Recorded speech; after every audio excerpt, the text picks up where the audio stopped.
Hello po, magandang hapon. Ayan, meron tayong update dito sa Armina single firewall. Ayan po. So, pakita ko na sa inyo. Magandang hapon po.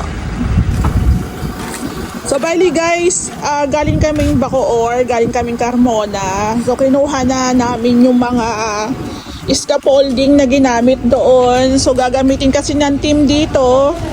Ayan, transfer natin siya dito. So bali guys, ang ipapagawa pala ni Sir dito is back and front extension bird type. So naka 100k plus na kami sa materyales. Pero halos kabuuhan na po yun. Baka magdagdag lang po kami ng ilang CHB, ilang buhangin, ilang semento, parang ganon. Lalagyan nyo to ng poste dito. Isang poste pa dito. So, isang poste pa po dito ilalagay para, let's say, pagdating ng araw, pwede nang paislaban dito. Ayan. Ayun, meron pa dun pinaka-poste. Ayan po. So, dito nga po pala sa Lumina. Wall to wall talaga dito. Hindi ka pwedeng mag-iwan ng kahit katiting na gap kasi nga wall to wall. So baka yung gap na yon yung pa yung pagmulan ng leaks pagdating ng araw. So naka-slab tayo dito. Tapos naka-waterproofing. Ayan.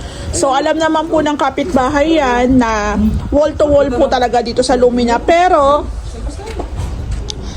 bawal pong isagad yung pinaka back and side extension natin. Bawal po yan isagad dito. Hanggang dito lang po yan sa gitna ng ating dalawang bintana, or pwedeng lumagpas ka lang ng konti. Pero meron kasing construction ban, so merong mga requirements, may mga restriction. Baka hindi ka makarepand. So bali guys, parang nung Monday, Tuesday, naguhukay sila Kuya Jake dito, the rest ng team. Tapos nakapagpasok na rin kami ng mga materyales. So ayan na siya.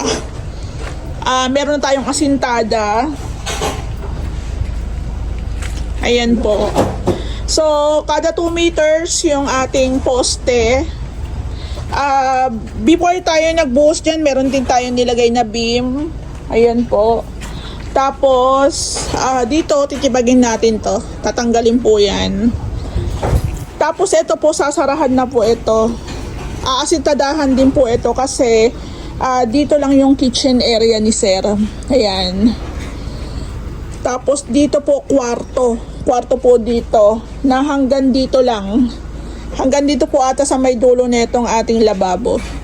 So, yung bathroom, ililipat po yung pinto niyan dito, so magkakaroon tayo ng tibag. So meron din tayo ditong hindi ko alam kung ano magiging plano dito ni Sir, pero mas mapifigure out natin yan pag unti-unti nang nabubuo. So bali ang pinaka-discarte natin dyan, palipat-lipat lang tayo ng mga pamorba. Merong bago, merong luma. Ayun po yung mga nanditong nakatambak. So guys, pagdating po sa extension, sobrang magastos, sobrang matrabaho. Tapos, doon po sa mga nag-i-inquire sa akin na ang gusto pa nila is second floor yung pinaka-extension. Pag second floor po yan, doble na po ang magiging labor niyan. Kahit magtanong pa po kayo doon sa mga architect o engineers, di ba? So ayun guys, okay lang yan, sige go lang. So ayun guys, kasi syempre mula lupa, hukay, asintada hanggang mabuo mo yan. Unlike po sa loob kasi,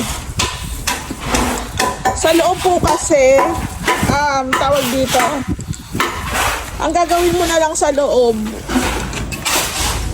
pagpipintura, pag-tiles, eto may tiles na to, pero tatanggalin po yung tiles dito. So ayun guys, hindi biro. So, ito, once na nakapag-slab na sila, magkakaroon tayo ng demolition. Siyempre, ang awkward naman kung meron tayong mga bintana dito. So, diyan natin malalaman once na konti-konti na siyang nabubuo.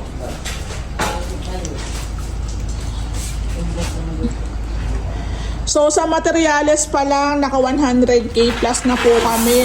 Birthday pa lang yun, ha? Pag minasilyan mo pa yan, lagyan pa ng kisame, tiles, mas magastos, mas malaki po yung magiging day 4. Ayan. So, ito po ulitin ko lang, dito po yung magiging kwarto.